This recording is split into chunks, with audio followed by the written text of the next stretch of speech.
Yo, what it do? It's your boy IamTeeLee, and I'm back with another fire video. Today we're gonna be doing something a little bit different. As you can see by the title, every NBA player turned psycho killer after retiring. You know what I'm saying? Before we get started, like, subscribe, turn on that post notification bell. We're gonna roll to 100K subscribers. And before we really get started, this is a good thumbnail. Let's do it. I bet. So let's go and get into this, man. I've heard stories of psycho NBA players. Let me let you know. Shout out to Flight Reacts. You know what I'm saying? He's the pioneer of reactions to me with this YouTube stuff. And I remember watching a few crazy people on here, man. No, not on this list, but just a few crazy people, you know, turning psychopath and stuff. You know, he definitely looked like a psychopath. He definitely looked like he would crash out anytime. Yeah, he definitely do. Look like Keith Lee a little bit. Nah, I'll take that back. But let's go and get started, man. Chance Comanche. The name's been around the G League for years, bouncing between teams like a pinball stuck on demo mode. He had the size, 6 feet 10 inches tall, sometimes listed at 6 feet 11, depending on which website wanted to give him that extra inch. He came out of Los Angeles, went through Beverly Hills High, and ended up at Arizona for 2 seasons. Pretty standard path, right? 2 seasons? College, declared for the draft, hope something sticks, but it didn't. He went undrafted in 2017, started carving out a journeyman's path through the G League. He played for the Memphis Hustle, then got traded to the Canton Charge and kept trying to find a place. And then in 2022, the Stockton Kings brought him in. He was putting up solid numbers there too. 14 points, 7 rebounds, a block and a half per game, shooting over 60% from the floor. He even made it to the NBA. Technically, Portland gave him a 10-day contract in April 2023. He played in 1 game, scored 7 points in a blowout loss, and that was the extent of his NBA career. Sacramento brought him in on another 10-day deal that October, but waived him after 10 days. Yo, like, how do I get in this? Like, can I get a 10-day a month? Like, I'm trying to get me a little bag, you dig me? Back to Stockton, he went. But the NBA doing that? It unraveled fast. A few days before his arrest, he had just played in a G League game against Ignite. He put up 16 points and 6 boards. What people didn't know at the time was that he was big to be crashing out in something way darker. Miranda Rogers, a medical assistant from Washington State, went missing on December 7th. 2 days earlier, Comanche was still playing ball and staying at the M Resort Casino with the team. That morning, around 6, he came back. 2 hours later, he left with the team. And in that window, something horrifying allegedly happened. Authorities say he and his ex-girlfriend, 19-year-old Sakari Harnden, lured Rogers out under the pretense of offering her money for escort services. Comanche allegedly pretended to be a client, asking for what they called kinky sex. Rogers agreed to be zip-tied. That's when things took a violent turn. In the back of a Mercedes-Benz, Comanche allegedly strangled her with an HDMI cord for 10 seconds. Harnden kept choking her until she died. Then they drove to a ditch in Henderson, Nevada, dumped the body, and covered it with an HDMI cord? Back to her friends. Yeah, she looked good as hell. Her dogs, her car, everything. She looked good as hell. Y'all wrong for that. It's always the light skins. Thing was left behind. And Harnden, she was already telling Rogers' friends what to say to the police. All of this, investigators say, came from a twisted motive. Apparently, Rogers had accused Harnden of stealing a Rolex. Like, how you look good in your mugshot? I never dated a light skin. Not that I'm saying I'd be on that type of time. Hell no. I love my man. Hey, black, white. I mean, I won't step over there, but anything melanated, caramel, you know what I'm saying, light skin, man, I'm with it all. I'm with both skin tones. Indeed, man. What's a bail bond? You know, I'm just playing. Threatened to shoot her. There was also tension over rumors that Harnden had implicated Comanche in a separate murder case. Texts between the two were found, where Comanche used a coffin emoji and talked about hiring someone named Trey to do the killing. When that failed, they took matters into their own hands. Harnden got arrested on December 13th. 2 days later, the FBI took Comanche in at the Stockton Kings practice facility. Doing He stupid confessed shit. and even gave the police the location of the She body. fan That is same it. day, That's he was crazy. released from the team. It was over. Not just his season, not just his career. Yeah, his whole right. life changed in a flash. Both of them were indicted in March 2024. The charges? Hey America, listen up. She was in Car a room repairs with have him? seen record highs. They've seen a nearly 50% increase in recent Murder, that conspiracy all to good? commit murder, kidnapping, and conspiracy to commit kidnapping. He just The said, legal yeah. system's moving, and both are due back in court. Comanche waived extradition, so he's set to face trial in Nevada. Harndon's already had a hearing, and more are on the calendar. The district attorney plans to prosecute them together, and there's plenty of evidence, including messages from the Telegram app. This wasn't a moment of rage. Leave that Telegram alone. It was planned. It was deliberate. And it left a young woman dead in a ditch. 1 minute, Y'all not Comanche was getting getting away. real minutes WhatsApp, in the all G that, League y'all game. not The getting- next, y'all he's not. behind bars without bail. And none of it had anything to do with basketball. Keith Appling. At one point, his name meant something in Michigan. He was a star at Pershing High in Detroit, dropping 49 points in the state championship game his junior year, breaking a decades-old record. By senior year, he was named Mr. Basketball of Michigan and ranked inside the top 35 nationally. He wasn't just good, he was expected to be the next big thing. Then he went to Michigan State, played under Tom Izzo from 2010 to 2014, Okay. started a ton of games, and scored over 1,500 points in his college career. But that wrist injury during his senior season knocked him off track. He went undrafted in the 2014 NBA draft and never quite found stable ground after that. Appling signed with the Orlando Magic in 2015, got a second deal later that season, and played in just 5 NBA games. He averaged barely over a point per game. Most of his time came in the G League. He played for the Los Angeles Defenders, then got traded to Erie Bayhawks. In 38 total G League games, he averaged 10.5 points, At least he's 3 still doing rebounds, something. He was doing and something. nearly 4 assists. He was Okay. even an all-star in What happened? 2016, but it didn't last. After bouncing between leagues in Mexico, Argentina, Italy, and the Dominican Republic, his career faded out by 2019.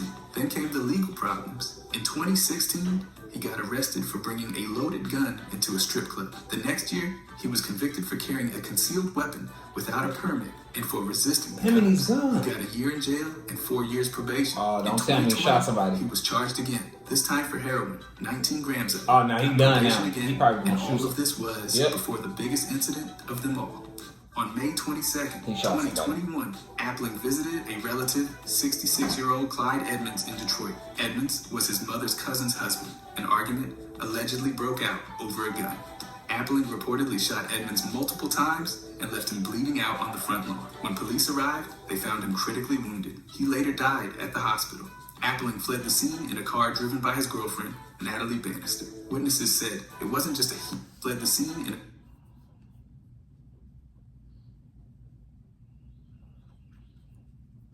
Wrong sister, my brother. car driven by his girlfriend, Natalie Bannister. Witnesses said it wasn't just a heat of the moment thing. According to the victim's wife, Cassandra, Appling went toward the back of the house before shots were fired. Edmonds' stepson, Timothy Williams, testified that he heard gunshots, ran inside, saw Edmonds down, and wrestled the gun away from Appling. That's why he Appling did that. reportedly told him he was sorry and that he loved it, but that didn't undo what just happened. Police arrested Appling 2 days later. He was hit with charges for first-degree murder, being a felon in possession of a firearm, and Hold on. his wife Cassandra.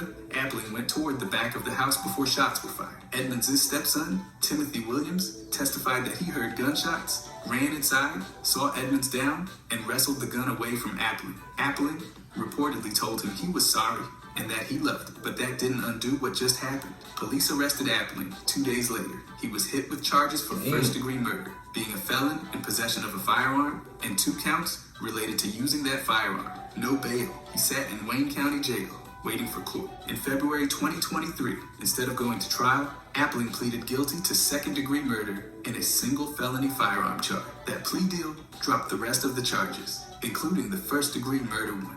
The agreement locked him in for a sentence between 18 and 40 years for the murder, plus 2 extra years for the gun. But during sentencing in March, he tried to take it back, saying he didn't understand the plea. The judge didn't buy it. He'd had chances to ask questions and speak up before. The court rejected the reversal. He got the sentence, 18 to 40 years for murder and 2 more years right after for the gun. Wayne County prosecutor Kim Worthy called it tragic. Not just the crime, which took someone's life, but the whole fall. From a once promising star to a man convicted of murder. Yep. Tom Izzo even said in 2021 that he tried to keep Appling on a better path, but it didn't work out. And that's not all. Appling still has more charges hanging over him from another shooting in Jackson, Michigan, earlier that same May. Those were still unresolved as of March 2023. By the way, if you guys want to subscribe, I'm going to be posting. You just make sure y'all subscribe to one my player, boy. Hold point on. guard who played like it. This is Charles 1985. Smith, he was once the pride of Georgetown basketball. A point guard who played like his whole future was on fast forward. He tore it up in the Big East, won Player of the Year. It's the 80s, you know they were doing that and shit. earned a spot on the U.S. Olympic team in Seoul in 1988. I bet he'd be a crack. Bronze, the last one without NBA players. He averaged nearly 19 points per game that senior year, took Georgetown to the Elite Eight, and finished as one of their most respected leaders under Coach John Thompson. But he went undrafted in 1989, mostly because of his size and inconsistent shooting. Still, the Boston Celtics gave him a shot. Smith signed as an undrafted free agent and played in 60 games across 2 seasons. He bounced in and out of the lineup, battling injury. Our body doesn't need to be fixed. Our body doesn't need one supplement after the other. One thing about having a fresh retwist, it opened up that scalp, so including a shoulder when air touch it, his stats were man, modest, that's why I got this cap just on. under 3 points and 2 assists per game. Because the air In on, March so 1991, he signed his second 10-day contract with the Celtics. It was supposed to be another shot. Then came the night everything fell apart. On March 22nd, Smith was behind the wheel of a Dodge Caravan with his former Georgetown roommate, Benjamin Guillory, riding along. They were driving down Commonwealth Avenue in Boston around 1:45 in the morning when they struck 2 Boston University students crossing the street, Trin and Michelle Dartley. Witnesses said the van ran a red light, hit the women, spun around, slowed briefly, and then sped off. A nearby taxi driver followed the van and flagged down police. Smith was stopped about a mile away. The van had visible front-end damage. He was cooperative and didn't resist. His blood alcohol level was 0.06, under the legal limit at the time, but prosecutors argued he was impaired based on other evidence. Guillory testified that Smith had at least 2 beers before the crash. Smith was charged with 2 counts each of vehicular homicide, manslaughter, leaving the scene, reckless operation, and failure to yield. He was released on a $100,000 personal recognizance bond and did not travel with the Celtics that day. His contract quietly expired days later, and Boston never brought him back. The trial wrapped up almost a year later in March 1992. Prosecutors called Smith's flight from the scene obscene and disgusting. The defense called it a tragic accident, arguing that witnesses exaggerated and that Smith was a responsible person. Character witnesses included John Thompson and Celtics executive Dave Gavitt. Smith didn't testify, but addressed the victims' families at sentencing, apologizing in a quiet voice. He was convicted of 2 counts of vehicular homicide and 2 counts of leaving the scene. He was acquitted on the more serious manslaughter charges. The judge sentenced him to 4.5 years. He served 28 months before being released in July. Y'all gotta think this is in the 80s, so. Somehow, after prison, Smith got back on the court. He played in the CBA, even made an all-star team with the Hartford Hellcats. In 1996, he led the league in assists. He also played overseas, in Serbia, Greece, Spain, Puerto Rico, Argentina, Belgium, and Italy. His NBA comeback was short-lived, just 13 games with the Timberwolves in the 1994-95 season. But his story didn't end there. In October 2010, Smith was shot twice in the chest at his home in Maryland. He survived after surgery, but police later found a large amount of cocaine and evidence of gambling operations at the house. No charges were filed in that incident, and no suspect was named. He once said there would always be a scar. And that's probably true. He refused to let his mother and sister visit him in prison, saying he didn't want them to see him like that. His fall wasn't just about one decision. It was about what came after, too. Jason Williams, standing 6'10" and weighing in at 245 pounds, he looked every bit the bruising power forward fans loved in New Jersey. He came out of Christ the King High School in Queens, landed at St. John's, and left with all Big East honors his senior year.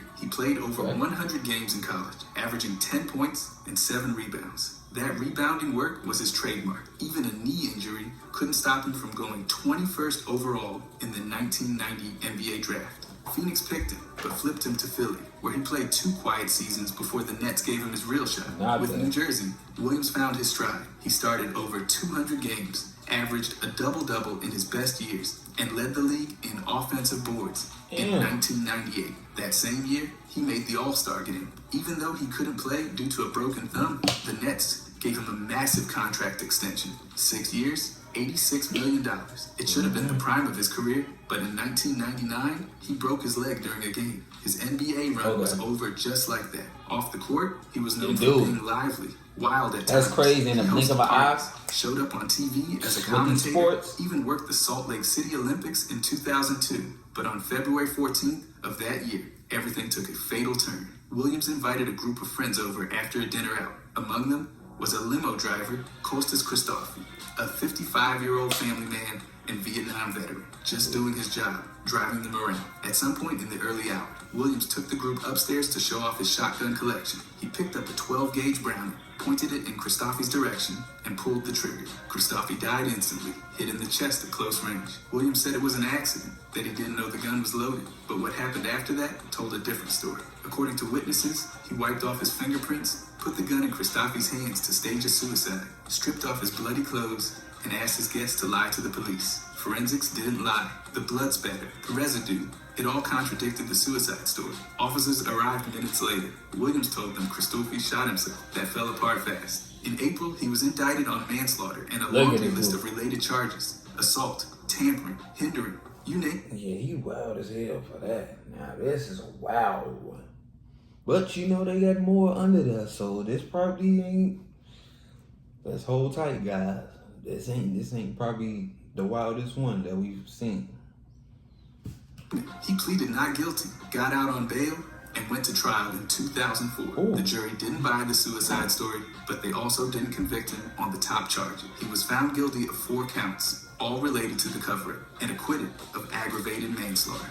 The jury was split on reckless manslaughter, so the judge declared a mistrial for that count. Years passed with retrial delays, appeals, new evidence, legal arguments, all dragged things out. Finally, in February 2010, Williams pleaded guilty to 1 count of aggravated assault. He admitted to recklessly causing Christofi's death. In exchange, the other charges were dropped. He got 5 years, had to serve at least 85%. That was God. No early release. That was God on he his served side. 27 months and walked out in April 2012. Meanwhile, Christofi's family filed a civil suit and settled for $2.75 million. And right before his plea, Williams got into more trouble.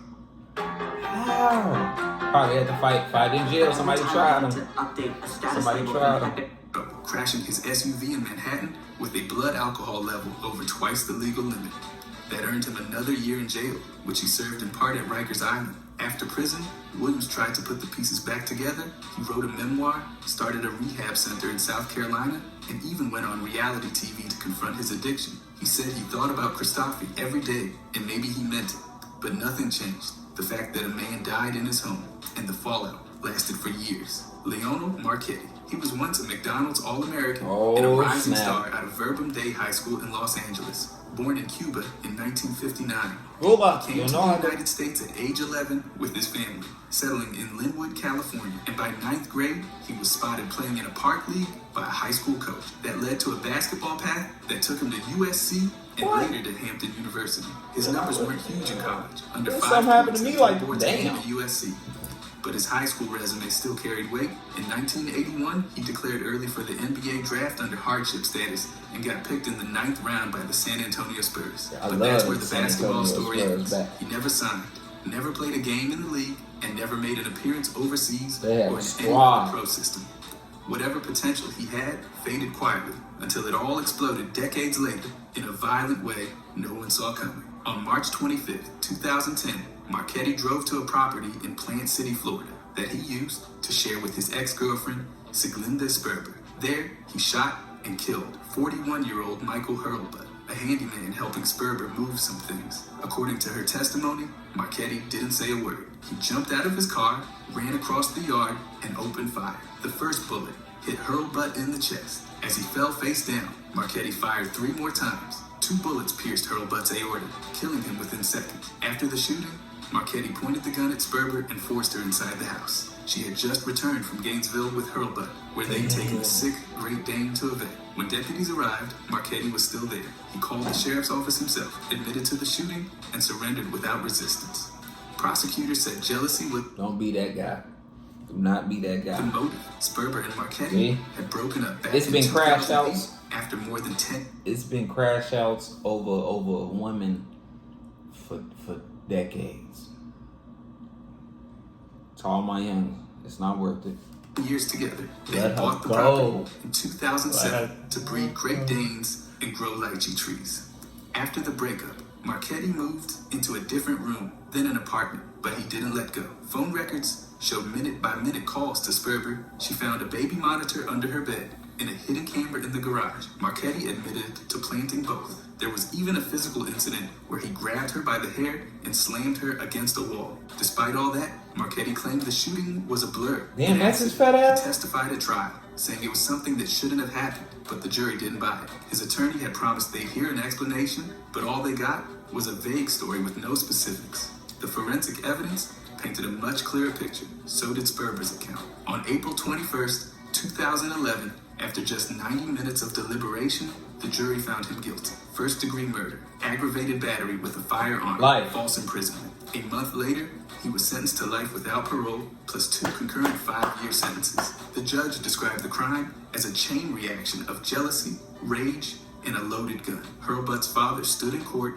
and called Marchetti a cow. Around 30 family members attended the sentencing, hugging each other after the verdict came down. Marchetti was sent to Okeechobee Correctional Institution in Florida, took her where out. he remains today. He appealed the conviction, but in 2023, the court upheld it. No statement from him has surfaced since. At trial and sentencing, he showed no emotion. Hurlbut wasn't romantically involved with Sperber. He was a friend and a dog. See, you assume. You assumed that she wasn't even smashing, buddy. You assumed. Assumptions can make an ass out of you and me. And can land people, they can, because she ended up dying. He ended up being an ass. And dog lover helping out. His death was senseless. A man who once showed flashes of basketball talent ended up in prison for a cold, deliberate act. From high school fame to a prison cell, all because he couldn't let go. Javaris Crittenton. He had all the makings of a star. Tall, quick, smart, and polished. Coming out of Southwest Atlanta Christian Academy, he wasn't just a teammate of Dwight Howard. He was a standout in his own right. His junior and senior years were packed with big numbers, averaging close to 30 points and nearly 10 assists. And he brought home another state title before heading off to Georgia Tech. He kept that momentum rolling as a freshman, putting up over 14 points and nearly 6 assists a game, enough to get him on the ACC All-Freshman team. It didn't take long before the NBA came calling. In 2007, the Lakers took him 19th overall. He played behind a stacked roster and only got a handful of minutes, but he flashed enough upside to catch the eye of other teams. Memphis scooped him up in a trade that brought Powell to LA, and Crittenton saw more time on the court, even dropping 23 points in a win over the Knicks. Then Washington traded for him in another 3-team deal. It seemed like a chance to reset. Instead, things started to spiral. By December 2009, Crittenton was suspended from the league. When lives depend on physical strength and mental sharpness, blood flow matters. That's why firefighters rely on Vinny. After a bizarre locker room standoff with teammate Gilbert Arenas, where both pulled guns during an argument. Crittenton got hit with a misdemeanor gun charge in community service, but the damage to his image was done. He was cut from the team and struggled to find his way back. A short stint in China and a few games in the D-League didn't lead anywhere, and by 2011, he was off the radar. That summer, things went from bad to tragic. On August 19th, Crittenton fired shots from a Chevrolet Tahoe during a drive-by on Macon Drive in southwest Atlanta. The target was Trontavia Stevens, a member of the Rock Crew, a Bloods-affiliated gang.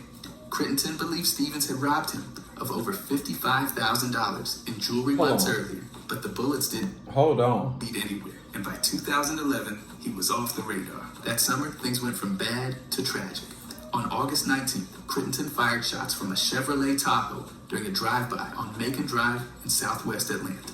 The target was Trontavia Stevens, he was in a YSL, a Bloods-affiliated gang.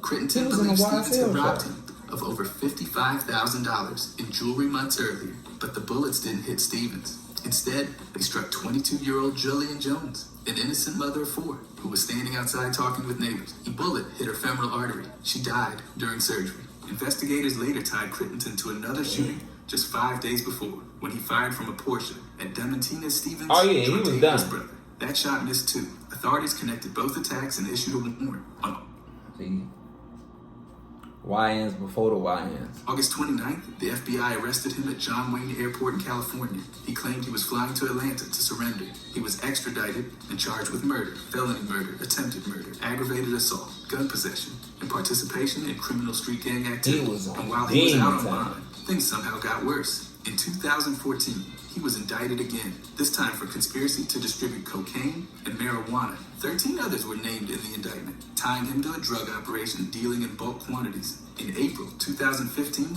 Crittenton took a plea deal. He admitted guilt to voluntary manslaughter and aggravated assault, with the murder and gang charges dropped. He said, "I'm not a murderer. I made a mistake," but the judge wasn't impressed. She reminded him that Jones died and the shooting wasn't an accident. He was sentenced to 23 years in prison with 17 years of probation. Then came a twist. Hey. In April 2023, his sentence was reduced to 10 years served plus 30 years of probation. Conditions included an ankle monitor, curfews, and over 7,000 hours of community service. He walked out of prison that same month. He The deal was snitched. actually arranged years earlier by a former district attorney, but the victim's family said they were never told. Jones' mother called it unfair, saying her daughter's life was cut short and her kids were left behind. Crittenton has kept a low profile since. No statements, no interviews, snitched. just silence. From NBA lottery pick to convicted killer, his fall wasn't sudden. It unraveled slowly and ended with the death of someone who wasn't even supposed to be part of the story,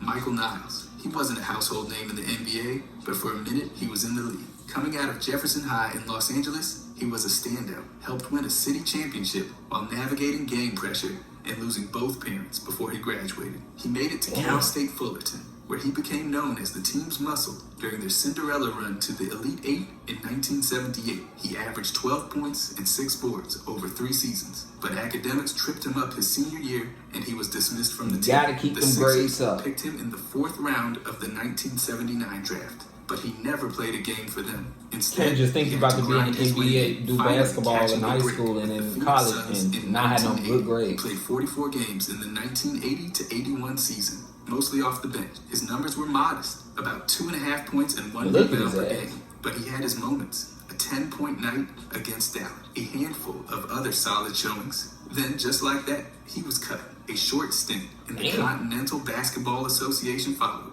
Then nothing. His NBA career ended almost as quickly as it started. After basketball, things went downhill fast. He battled cocaine addiction, worked briefly at Disneyland as a maintenance guy, and couldn't get back on his feet. By 1984, he was married to Sonia Rose Nile, a college another grad and crash a prison out. guard, but their relationship had frayed. On December 13th that year, she was murdered, shot at close range with a shotgun right outside their home in Corona, California. The blast was so close, the barrel left a burn mark. Prosecutors said it was execution style. The story that emerged was brutal. Prosecutors said Niles had hired Noel Jackson, a man from Los Angeles, to kill Sonia for $5,000. Money that would come from a $100,000 life insurance policy she had. Niles was broke, addicted, and jobless. Sonia, on the other hand, was stable, responsible, and financially supporting him. The plan, according to the prosecution, was to have Jackson do And you kill?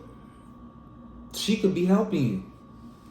But you want to kill the her. shooting and then split the pay. But when the trial started in I'm just 1989, saying. both men pointed fingers. Niles claimed Jackson acted alone. Jackson said Niles pulled the trigger himself. A lie detector test from Jackson backed Well, his that story, money will make but a it wasn't motherfucker allowed in do court. anything. Both men were tried at the same time, but before separate juries. The prosecution presented a motive built on desperation. Niles was living off Sonia and saw her life insurance as a way out. He had no stable income, no career, and no future prospects. They painted him as the man.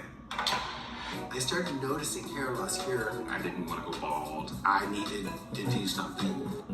Mastermind. The defense tried to cast doubt, saying Jackson had a violent past and was the real killer. But the forensic evidence said otherwise. Whoever fired that shot did it from inches away, straight to the head. The jury deliberated for 13 hours. On January 24th, 1989, Niles was convicted of first-degree murder and conspiracy. He was sentenced to life in prison without the Good. possibility of parole. With that Jackson, headline. found guilty the day before, You need got to the be. death penalty. His sentence was upheld by the Leon. California Supreme Court years later. Niles avoided that fate, thanks in part to his lack of violent history and the argument that Jackson could have acted on his own. After the conviction, Niles faded into the prison system.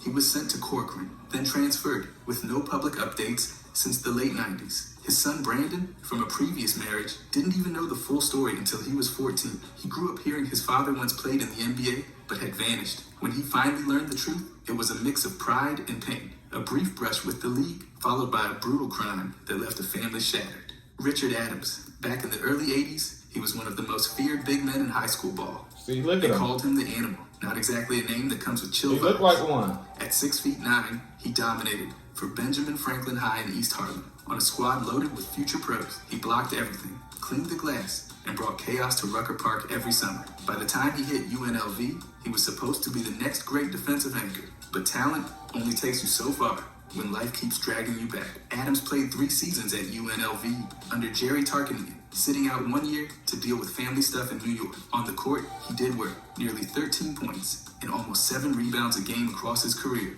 and he was the PCAA Player of the Year 2 years in a row. His 37-point, 18-rebound game in triple overtime against Utah State, Not that was bad. legendary. He was tough, emotional, still and ugly. always on the edge.